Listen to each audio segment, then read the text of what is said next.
সে আমাদের যদি এখন কোশ্চেন হয় ডাইপোল কি ডাইপোল কি এবং ডাইপোল কেন, এই দুইটা প্রশ্নের কত পার্সেন্ট উত্তর তোমরা জানো বলো দেখি। এখন রেসপন্স করবার সাথে সাথে ডাইপোল কি, ডাইপোল কেন। যে দুই লেকচার দেখছো, উদ্ভাসের লেকচারও দেখছো, আমার লেকচারও দেখছো, দুইটা দেখে টোটালি কত পার্সেন্ট বুঝছো, ডাইপোল কি জিনিসটা কত পার্সেন্ট বুঝছো আর কেন কত পার্সেন্ট বুঝছো। সহজ উত্তর কি, কেন মাথা মুন্ডু কিছুই বুঝি নাই, কি একটু একটু হালকা হালকা বুঝছি, তাই কি ব্যাপারটা? হ্যাঁ বুঝছি যে ডায়াপোলটা থাকা জরুরি সবখানে। ডাইপোল অনেক কাজে লাগে আমাদের, ডাইপোল আমরা খাই, আমরা ঘুমাই, আমরা ডাইপোলের উপরে, তাই না? আমরা ডাইপোল দিয়ে অনেক কিছু করি, এরকম আসলেই তো তাই। আচ্ছা আসলে তাই, গুড, আসলেই তো তাই। আসলেই তাই। হ্যাঁ কেন বলছো আসলেই তাই বলো। আমরা ডাইপোল খাই, কারণ আমরা ডাইপোল থাকেই তো ঘুমাই, ডায়াপোল তো। আমরা ঠিক ডাইপোল তো খাই, ডায়াপোল। ঠিক আছে, ডাইপোল না হলে আমরা বেঁচে থাকতে পানি পারি না। পানি তো ইয়েস, খাই হ্যাঁ আমরা। হ্যাঁ হ্যাঁ। আচ্ছা হ্যাঁ, এই যে এখন কথাতে আসছো, আচ্ছা আমরা একটু এই রাফি কথা বলে না কেন, রাফি জি স্যার। তুমি কথা বলতেছো না কেন? দেখো ডাইপোল আমরা খাই, ডাইপোল ছাড়া আমরা বাঁচতে পারি না, ঠিক আছে। হ্যাঁ ডাইপোল ছাড়া আসলে আমরা বাঁচতে পারি না। যেমন স্যার দেখো পানিতে আবারও ডাইপোল আছে। আবারও এই আলোচনাটা আচ্ছা আবার করি। ডায়াপোল কি শুধু পানিতে থাকে? না, এই আলোচনাটা আমরা আবার করি। এইটা মনে করো একটা অক্সিজেন মলিকিউল, মনে করো এটা একটা অক্সিজেন মলিকিউল। তুমি জানো যে অক্সিজেন মলিকিউলের সেন্টারে থাকে প্রোটন। কয়টা প্রোটন থাকে অক্সিজেন মলিকিউলের ভিতরে? 8টা প্রোটন থাকে, তাই না? এখানে 8টা প্রোটন থাকে। আর দুইটা কক্ষপথে কতগুলো ইলেকট্রন থাকে, তাই না? অক্সিজেন মলিকিউলের মধ্যে আমরা যদি ইলেকট্রনগুলোকে অন্য কালার দিয়ে দেখাই, দুইটা কক্ষপথে এখানে একটা, এখানে একটা, তারপরে এরকম ভাবে এরকম ভাবে 8টা ইলেকট্রন। এখন তুমি দেখো যে এই যে অ্যাটমটা, এই অ্যাটমটার মধ্যে এই যে ইলেকট্রনগুলোর কনফিগারেশন, ইলেকট্রনগুলোর অবস্থান, তারপরে এই ইলেকট্রনগুলোর অবস্থান, এই যে যেরকম দুইটা ইলেকট্রন আছে, এই দুইটা ইলেকট্রন কি এরকম ভাবে থাকবে যে এইখানে একটা এখানে একটা এরকম ভাবে কি থাকবে? মানে মানে আমি বলতেছি এখানে একটা না সিমেট্রিক, এইভাবে থাকবে না। একটা সিমেট্রিক ওরিয়েন্টেশন দেখা যাচ্ছে না? এটা তো একটা সিমেট্রিক ওরিয়েন্টেশন, মানে এখানে একটা জি স্যার। প্রতিসম অবস্থা। তাহলে এরকম সিমেট্রিক ওরিয়েন্টেশনে এই দুইটা ইলেকট্রনের অবস্থিতির গড় অবস্থানটা কোথায় হবে? ঠিক মাঝখানে, সেন্টারে, ঠিক না? এই জি স্যার। ইলেকট্রনগুলোর অবস্থিতির গড় অবস্থান হবে সেন্টারে। ঠিক এইখানেও যে 6টা ইলেকট্রন আছে, এই ইলেকট্রনগুলো একটা অ্যাটমের ভিতরে কোথায় থাকবে? মাঝখানে থাকবে। মানে এই সেন্টারগুলো, মানে বুঝলাম না। মানে এই যে ইলেকট্রন, বাকি যে আরো 4টা ইলেকট্রন, আরো যে 6টা ইলেকট্রন আছে, এই ইলেকট্রনগুলো তো একটা সিমেট্রিক ওরিয়েন্টেশনে থাকবে, যেটা আমরা অরবিটাল হ্যাঁ স্ট্রাকচারে বলি। এই সিমেট্রিক ওরিয়েন্টেশনের কারণে এই ইলেকট্রনগুলোরও সেন্টার, মানে এই চার্জের সেন্টার, যেমন আমি যদি বলি এটা একটা চার্জ, এটা একটা চার্জ, এই দুই চার্জের সেন্টার কোথায়? এখানে। আবার এটা একটা চার্জ, এটা একটা চার্জ, এই দুইটা চার্জের সেন্টার কোথায়? এখানে। তাহলে এই 4টা চার্জের সেন্টার কোথায়? এখানে। তাহলে আমি এই 4টা চার্জের সমান পরিমাণ চার্জ যদি আমি এখানে রাখি, তাহলে এই 4টা চার্জকে এলিমিনেট করে দিই, তাহলে আমরা এই 4টা চার্জ মিলে এখানে একটা পয়েন্ট চার্জের মতো কাজ করবে, ঠিক কিনা? বুঝছো ব্যাপারটা? জি স্যার। মানে এটার এক্সটার্নাল ওয়ার্ল্ডের জন্য এই 4টা চার্জের কম্বিনেশন একটা পয়েন্ট চার্জ হিসাবে কাজ করবে, যে পয়েন্ট চার্জটা এক্সিস্ট করতেছে এই পয়েন্টে, ঠিক আছে। সো এখন ব্যাপারটা হলো যে মনে করো এটা একটা অ্যাটম। তো অ্যাটমগুলো সাধারণত পোলার হয় না, অ্যাটম পোলার হবে না, ঠিক আছে। Atom cannot B A dipole. কেন? কারণ একটা অ্যাটমের সেন্টারে থাকে নিউক্লিয়াস, নিউক্লিয়াস হলো পজিটিভ চার্জ, আর চারপাশে বিভিন্ন অরবিটালে ইলেকট্রনগুলো যদি একটা প্রপার ওরিয়েন্টেশনে থাকে, তাহলে ওই প্রপার ওরিয়েন্টেশনে থাকার কারণে ওই ইলেকট্রনগুলোর সেন্টার অফ চার্জ প্রোটনের সাথে কোইনসাইড করবে। মানে এই নেগেটিভ চার্জগুলোর সেন্টার অফ চার্জ যেখানে হবে, এই নেগেটিভ চার্জগুলোর সেন্টার অফ চার্জও সেখানে হবে, আর পজিটিভ চার্জ তো সেন্টারে অলরেডি আছে। তাহলে যদি আমরা বলি যে একটা পজিটিভ চার্জ আর একটা নেগেটিভ চার্জ তাদের মধ্যে কোনো ডিস্টেন্স নাই, তারা একসাথে, in that case they are completely neutralizing each other. সেক্ষেত্রে আমরা বলি একটা অ্যাটম হচ্ছে ইলেকট্রিক্যালি নিউট্রাল।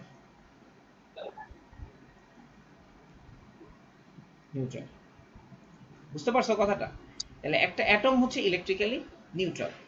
কিন্তু একাধিক অ্যাটম মিলে যখন মলিকিউল তৈরি হয়, যেমন মনে করো এই অক্সিজেন অ্যাটম আবার আরেকটা অক্সিজেন অ্যাটম মিলে একটা মলিকিউল তৈরি হয়, দুইটা সেম অক্সিজেন অ্যাটম মিলে,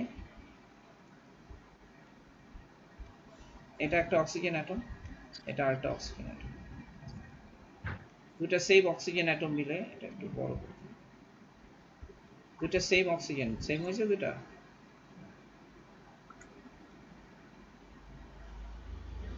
দুইটা সেম অক্সিজেন অ্যাটম মিলে একটা মলিকিউল তৈরি হলো। এখন তুমি দেখো তো এই মলিকিউলের সিমেট্রি দেখে কি তোমার কাছে মনে হয় যে এটার centre of positive charge, centre of negative charge, যেমন ধরো মনে করো আমি যদি এরকম রাফলি এভাবে চিন্তা করি, সহজভাবে, রাফলি মানে সহজভাবে, ইজিলি এইভাবে চিন্তা করি, এই হলো পজিটিভ চার্জ আর নেগেটিভ চার্জগুলো এভাবে ডিস্ট্রিবিউটেড। এখন এটা একটা সিমেট্রিক ফিগার, তাহলে সমস্ত নেগেটিভ চার্জের সেন্টার যদি এখানে থাকে, এই দুই পজিটিভ চার্জের সেন্টারও এখানে থাকবে, তাহলে কি এটা কি কোনো ডাইপোল ক্রিয়েট করবে?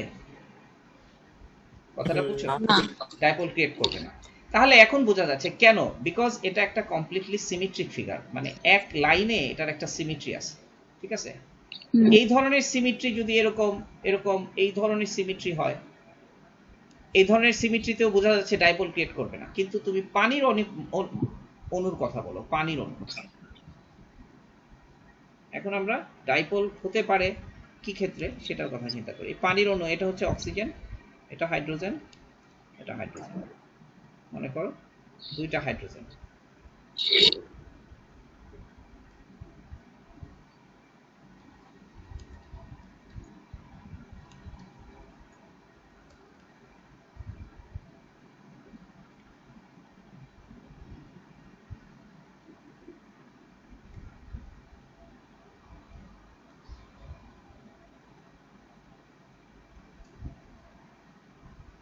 এখন তুমি চিন্তা করো এই অক্সিজেন হাইড্রোজেন, তাহলে এইখানে এই সিস্টেমটার মধ্যে এটা হচ্ছে একটা system of more than one atoms, এখানে তিনটা অ্যাটম নিয়ে একটা সিস্টেম তৈরি হয়েছে, এটা একটা মলিকিউল, যে সিস্টেমটার নাম বলছি এটা একটা মলিকিউল।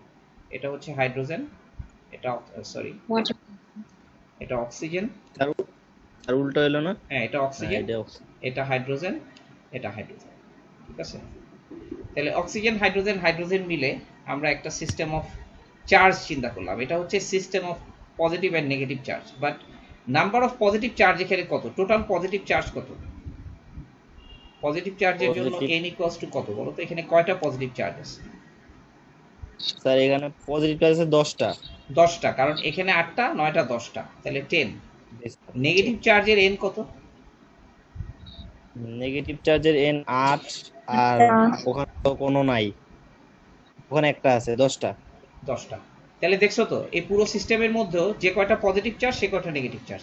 আচ্ছা পজিটিভ চার্জ কি দিয়ে তৈরি হয়েছে? প্রোটন দিয়ে, তাই না?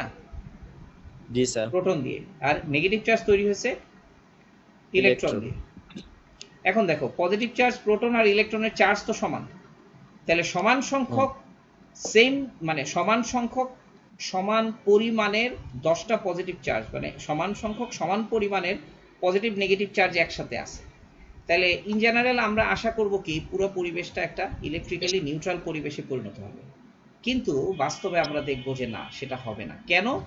কারণ এখানে যেরকম সিমেট্রি থাকার কারণে এই সবগুলো নেগেটিভ চার্জ যারা বিভিন্ন দিকে ছড়িয়ে ছিটিয়ে আছে, এই নেগেটিভ চার্জগুলোর সেন্টার এখানে, এখানে নেগেটিভ চার্জের সেন্টার যেখানে ছিল পজিটিভ চার্জের সেন্টারও সেখানে হয়েছে। অর্থাৎ system of positive and negative চার্জের মধ্যে যদি পজিটিভ চার্জ এবং নেগেটিভ চার্জের সেন্টার কোইনসাইড করে একই পয়েন্টে আসে, তখন সেটা কোনো ডাইপোল ফর্ম করবে না। কিন্তু এখানে যেটা হবে যে দেখা যাবে যে সিস্টেম অফ পজিটিভ চার্জ যদি, সেন্টার অফ পজিটিভ চার্জ যদি এখানে কোথাও, আমি এক্স্যাক্টলি এখানেই হবে আমি বলতেছি না, বাট ব্যাপারটা হচ্ছে এরকম যে এমন হবে যে হয়তো দেখা যাবে এখানে আর এখানে নেগেটিভ চার্জের সেন্টারগুলো হবে, বুঝছো?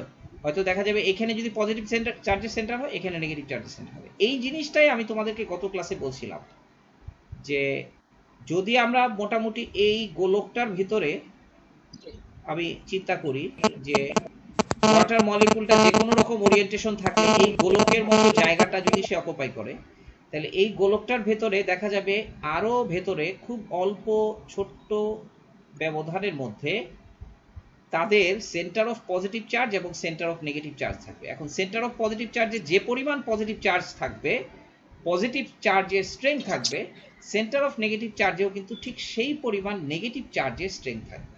ঠিক কিনা? এই কথাটা বুঝছো কিনা বলো, এটা কে বুঝো নাই? বুঝছি।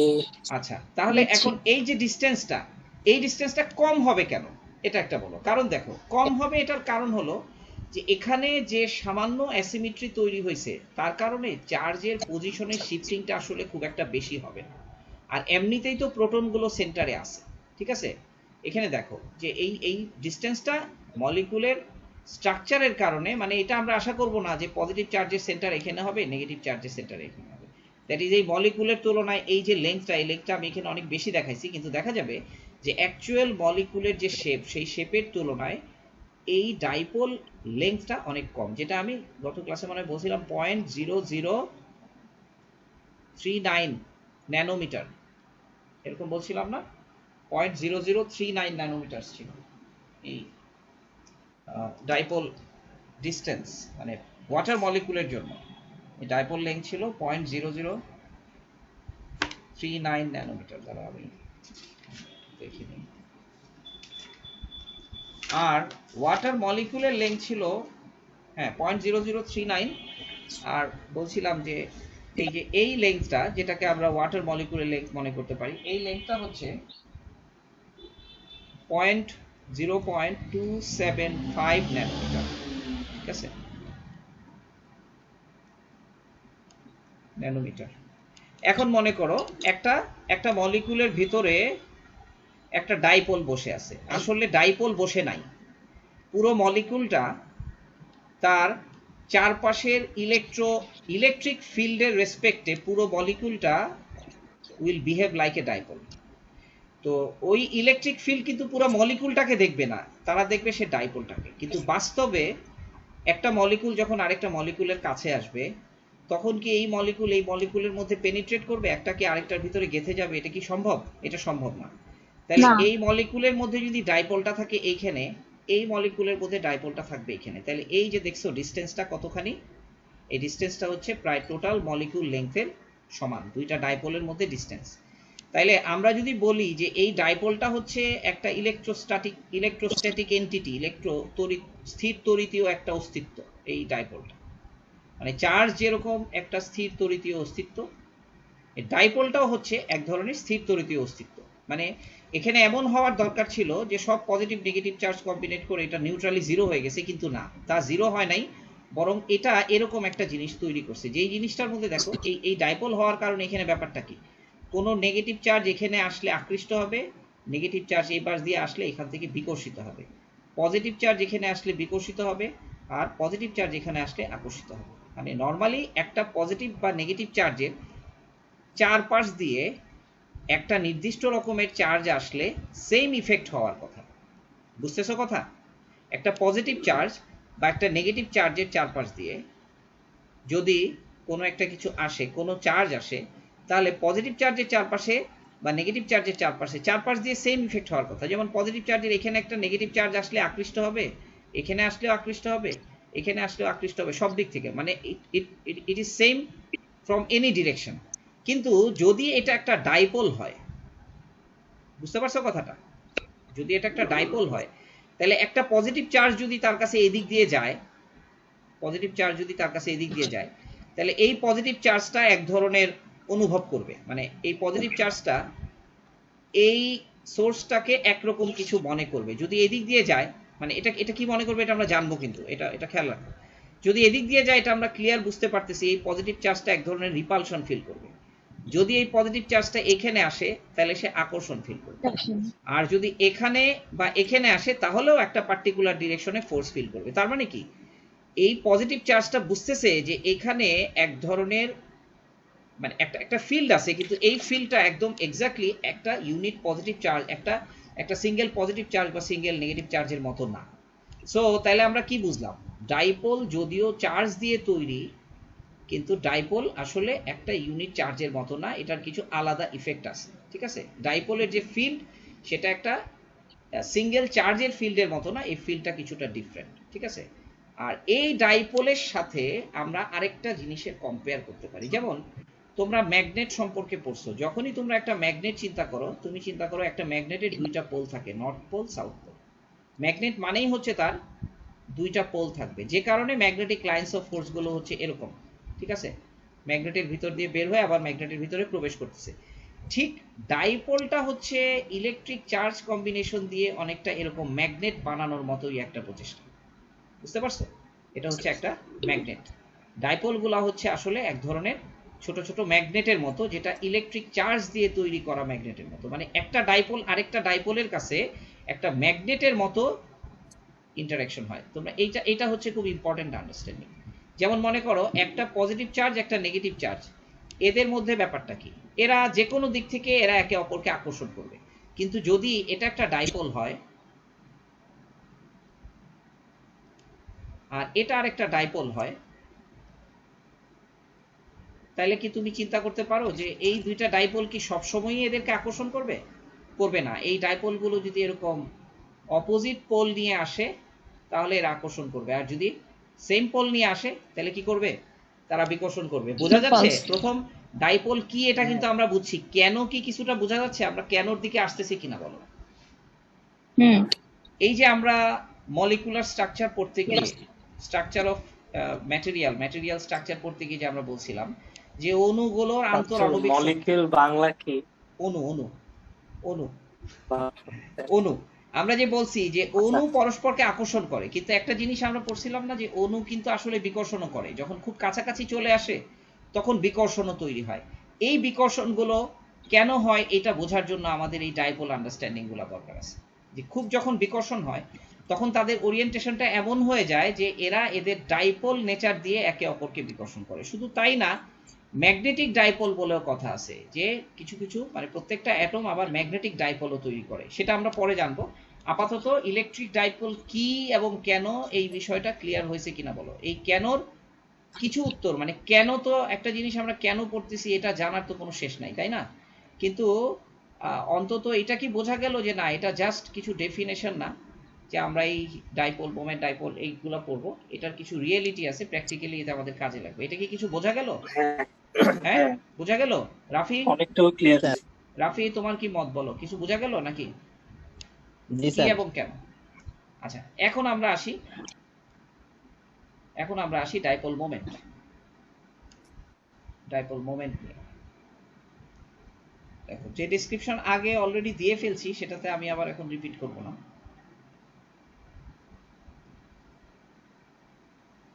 সরি, আমি বলছিলাম যে এরকম ভাবে মনে করো একটা ইলেকট্রিক ফিল্ড আছে, আমি ইলেকট্রিক ফিল্ড দেখানোর জন্য অনেকগুলো প্যারালাল লাইন আঁকা যেত, আমি একটা প্যারালাল লাইনে আঁকলাম। এরকম একটা ইলেকট্রিক ফিল্ড আছে, যেই ইলেকট্রিক ফিল্ডের মধ্যে আমি এইভাবে একটা ডাইপোল,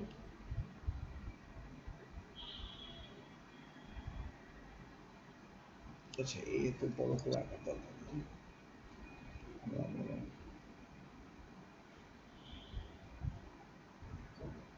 এরকম একটা অ্যাঙ্গেলে আমরা ড্র করতেছি।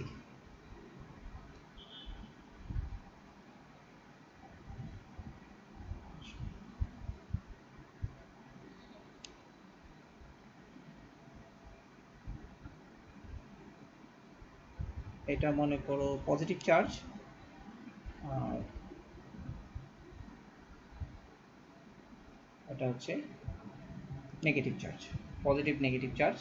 তো এখন কি করবে, পজিটিভ চার্জটা ডাইপোল, পজিটিভ চার্জটা ইলেকট্রিক ফিল্ডে এই ডিরেকশনে পজিটিভ চার্জের উপর ফোর্স কাজ করবে, আর এই ডিরেকশনে নেগেটিভ চার্জের উপর ফোর্স কাজ করবে। তাহলে দুইটা ফোর্স, যেহেতু এই চার্জটা আর এই চার্জটা সেম, তাহলে দুইটা ফোর্স কিন্তু সেম, এবং আমরা ফোর্সকে বলছি F ইকুয়ালস টু EQ। এর উপর আপাতত ভেক্টর সাইন দিলাম না, আমরা ডিরেকশন বুঝিয়ে দিছি, এই জন্য F ইকুয়ালস টু হচ্ছে EQ। এখন এই পুরো ডাইপোলটা যদি এরকম একটা ইলেকট্রিক ফিল্ডের মধ্যে থাকে, আমি যদি তাকে স্বাধীনভাবে ছেড়ে দিই তাহলে কি অবস্থা হবে বলো তো? আমি যদি এটাকে স্বাধীন করে দিই তাহলে কি হবে? স্যার মানে আমি রোটেশন করলাম কি, মনে করো এই যে লাইনটা, ধরো আমরা এমন কোনো ম্যাটেরিয়াল পাইছি যে ম্যাটেরিয়ালটার কোনো স্ট্রেংথ নাই, জাস্ট এরকম সুতার মতো দুইটা চার্জকে এরকমভাবে আটকে রাখছে, এখানে একটা পজিটিভ চার্জ, এখানে একটা নেগেটিভ চার্জ, মনে করো এরকম ডাম্বেলের মতো এরকম একটা ডাইপোল আমরা তৈরি করলাম। তৈরি করা এই ডাইপোলটাকে যদি আমি এরকম ইলেকট্রিক ফিল্ডের মধ্যে স্বাধীনভাবে ছেড়ে দিই তাহলে কি হবে? মানে সে কি হবে? সে কি রোটেশন এইভাবে থাকবে? সে রোটেট করবে। রোটেট করে কি করবে? কোন পজিশনে থাকবে? রোটেট করে পজিটিভ চার্জ ই এর দিকে, নেগেটিভ চার্জ হ্যাঁ, ই পজিটিভ এর চার্জটা বিপরীত দিকে এখানে থাকবে আর নেগেটিভ চার্জটা এখানে থাকবে। এটা হচ্ছে তার স্ট্যাটিক কন্ডিশন, মানে নর্মালি সে এই অবস্থায় থাকবে, এটা হচ্ছে সাম্য অবস্থা। এই অবস্থায় মানে তার কোনো সমস্যা হবে না। মানে জিনিসটা হচ্ছে যে এই অবস্থায় যদি তুমি তাকে রাখো তাহলে সেও ফিল করবে না যে তার উপর কোনো ফোর্স আসতেছে বা কিছু। কেন? কারণ পজিটিভ চার্জের মধ্যে এইদিকে বল, নেগেটিভ চার্জের মধ্যে এইদিকে বল, দুইটা বল নিউট্রাল হয়ে যাবে, কাজেই সে কোনো আনস্টেবল কিছু ফিল করবে না, সে এরকমভাবেই থাকবে। এখন আমরা করলাম কি, একে এইভাবে না রেখে এরকমভাবে টুইস্ট করে এরকমভাবে থেটা কোণে ইলেকট্রিক ফিল্ড থেকে থেটা কোণে ঘুরিয়ে রাখলাম। ঠিক আছে, থেটা কোণে ঘুরিয়ে রাখলাম।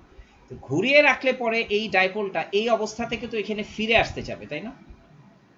মানে আমি যদি এভাবে ঘুরিয়ে রাখি তাহলে সে ফিরে আসতে যাবে। এই যে তার ফিরে আসতে চাওয়ার প্রবণতাটা, এই প্রবণতাটাকে আমরা আসলে বলি ডাইপোল মোমেন্ট। মানে একটা ডাইপোল কোনো একটা ইলেকট্রিক ফিল্ডে অ্যালাইনমেন্টে আসার প্রবণতা কতখানি, ঠিক আছে? মানে কোনো ডাইপোলের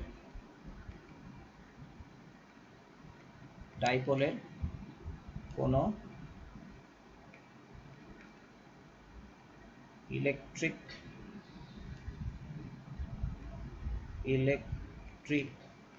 ক্ষেত্রে, হ্যাঁ, ইলেকট্রিক ক্ষেত্রের অ্যালাইনমেন্টে আসা বা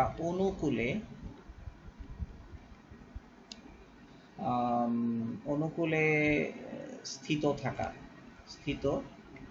থাকার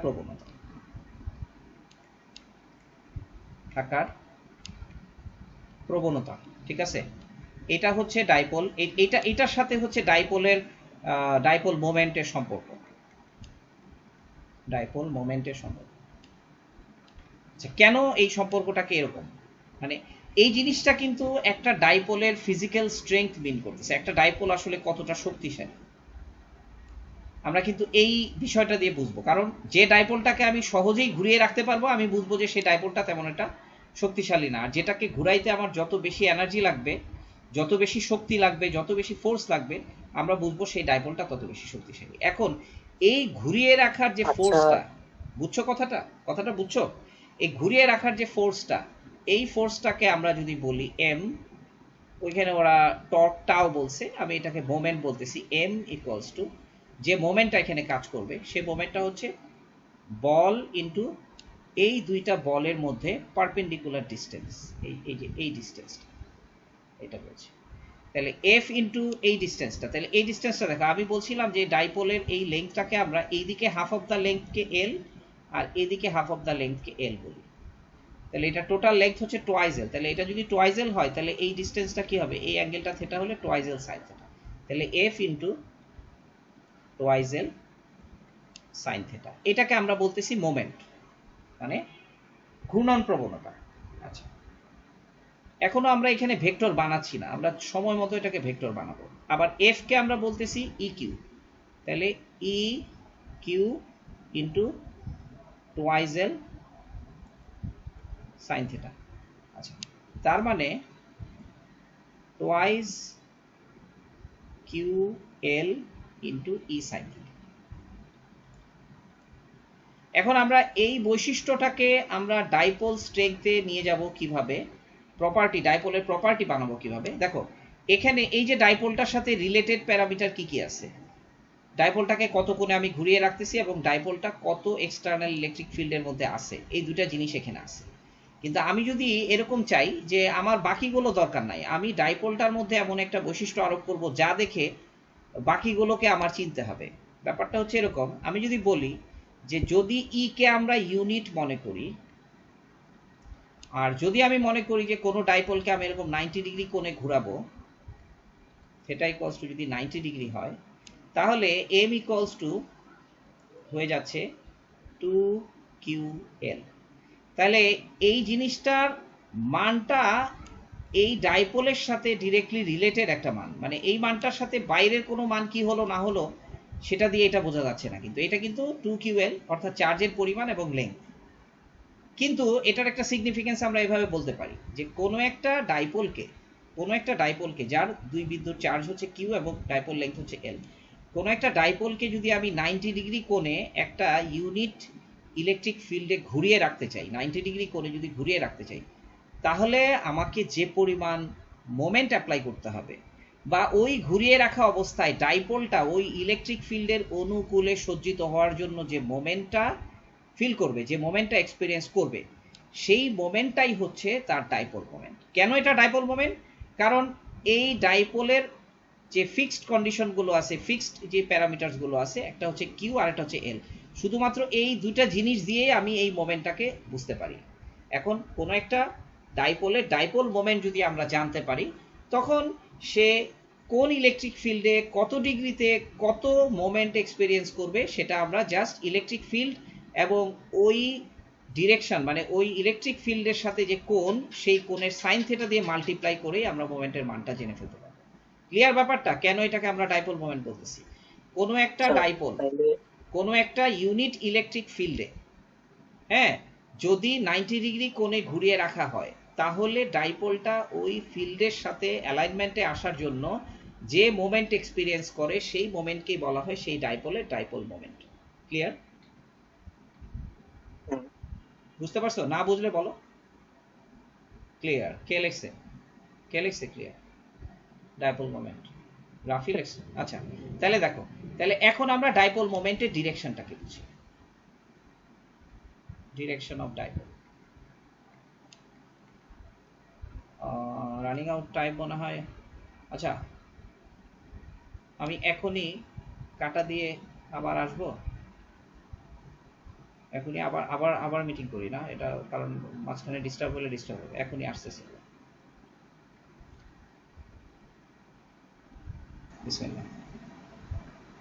আচ্ছা দেখো, আমরা এখন যেটা বুঝবো সেটা হচ্ছে ডিরেকশন অফ ডাইপোল মোমেন্ট।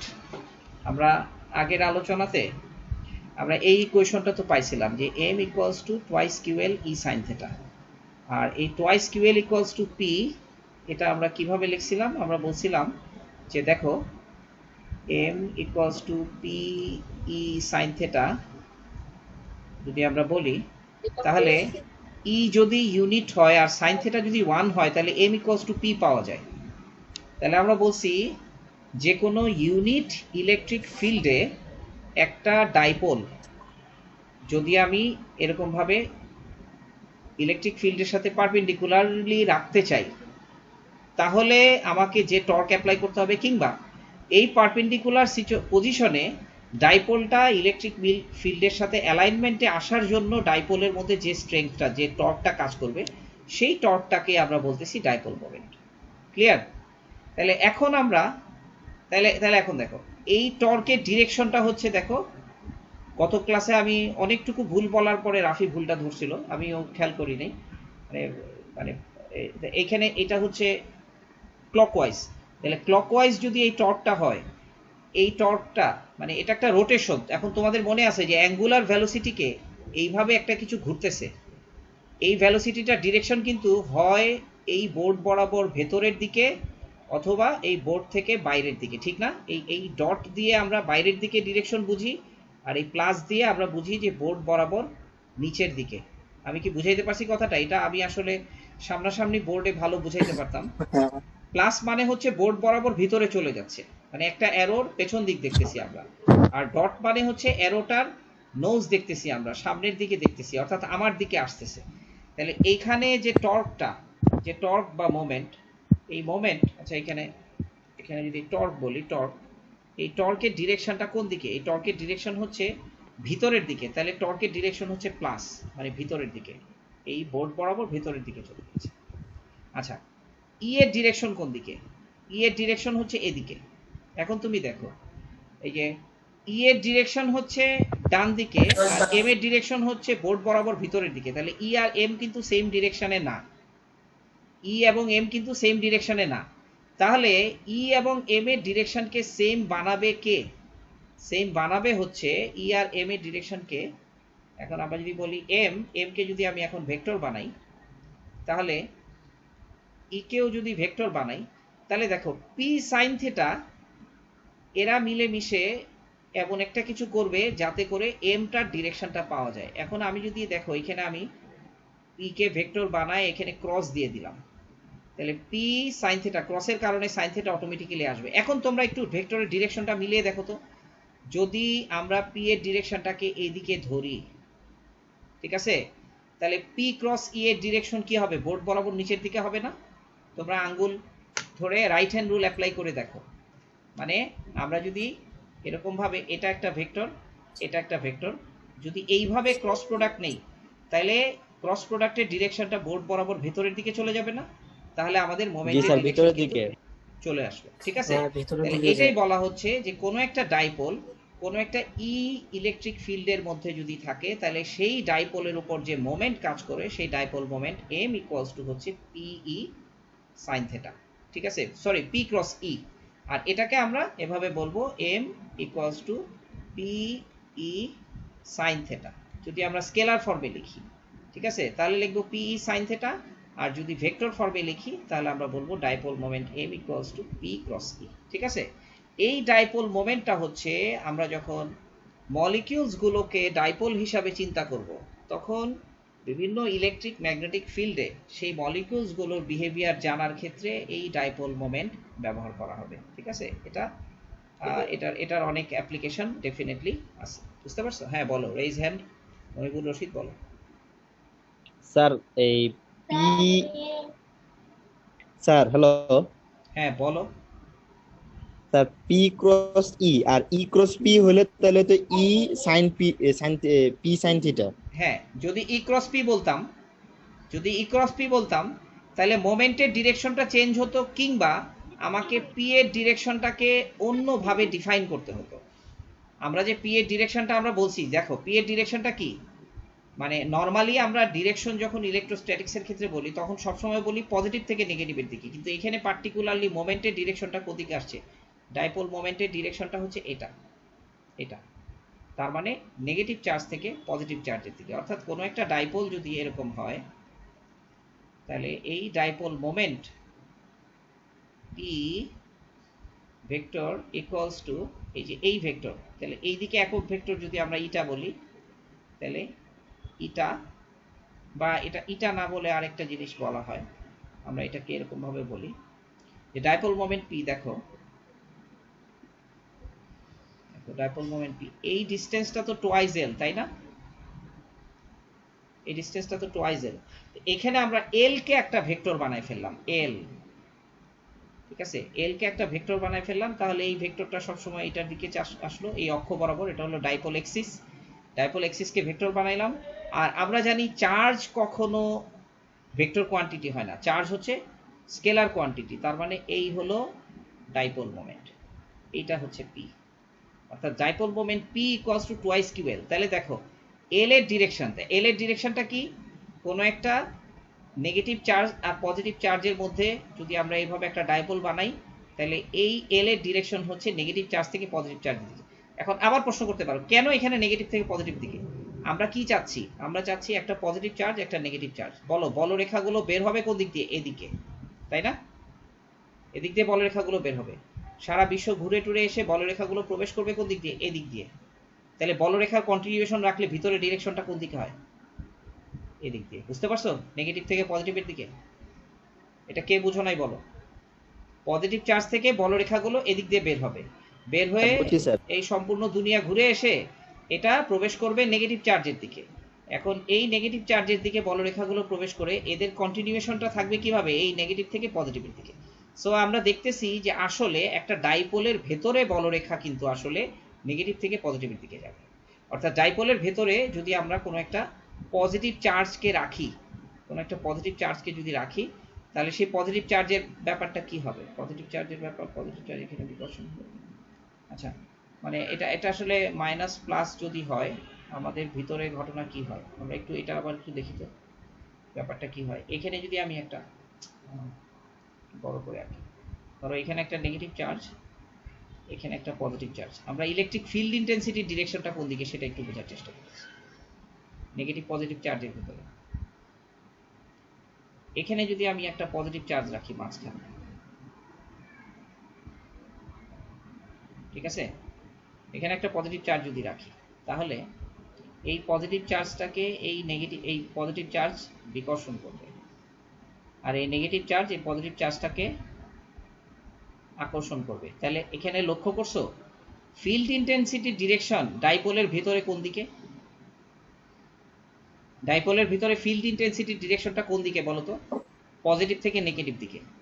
কিন্তু আমরা ডাইপোলের ভেতরে ডাইপোল মোমেন্টের যে ডিরেকশন সেই ডিরেকশনটা আঁকছি কি নেগেটিভ থেকে পজিটিভ দিকে। সো নেগেটিভ থেকে পজিটিভ দিকে। সো আমরা কিন্তু এই কনফিউশনটা করব না, আমরা কিন্তু এইটা বলবো না যে ডাইপোলের ডিরেকশনটা ভিতরে বলরেখার দিকে। এটা কিন্তু বলরেখার দিকে না, এটা হচ্ছে ডাইপোল এক্সিসের সাথে প্যারালাল ডাইপোলের ডিরেকশনটা, but it is exactly to the opposite direction of the electric magnetic field. Electric field এখানে ডাইপোলের ভিতরে যে ইলেকট্রিক ফিল্ড থাকে সেই ইলেকট্রিক ফিল্ডের অপোজিট ডিরেকশনে কিন্তু ডাইপোলের মোমেন্টের ডিরেকশনটা আমরা ম্যাথমেটিক্যালি এবং ফিজিক্স থেকে পাচ্ছি, ভেক্টর কনসেপ্টে পাইতেছি। এই জিনিসটা খেয়াল রাখবা, ঠিক আছে? এটা কিন্তু একটা ক্রিটিক্যাল আন্ডারস্ট্যান্ডিং। আচ্ছা, এখন আমরা আসি, এই তো ডাইপোল মোমেন্ট আমরা বুঝলাম। এখন ডাইপোল মোমেন্ট নিয়ে কি আরো কিছু বলবো? আর কিছু বলবো? আর কিছু শুনতে চাও ডাইপোল মোমেন্ট সম্পর্কে? হ্যাঁ, আজকে এই পর্যন্ত থাকবে। আচ্ছা, ঠিক আছে। ডাইপোল মোমেন্টের আন্ডারস্ট্যান্ডিং যদি আমাদের প্রপার হয়ে থাকে, ডাইপোল মোমেন্ট এটা একটা অ্যাচিভমেন্ট, ঠিক আছে? এটা ভালো করে বোঝাটা জরুরি। ওকে, তাহলে তারপরে আমি এটা আপলোড দিব, তোমরা আরেকবার দেখে নিও। আর কোনো প্রশ্ন থাকলে প্রশ্ন করবা, ঠিক আছে? আল্লাহ হাফেজ।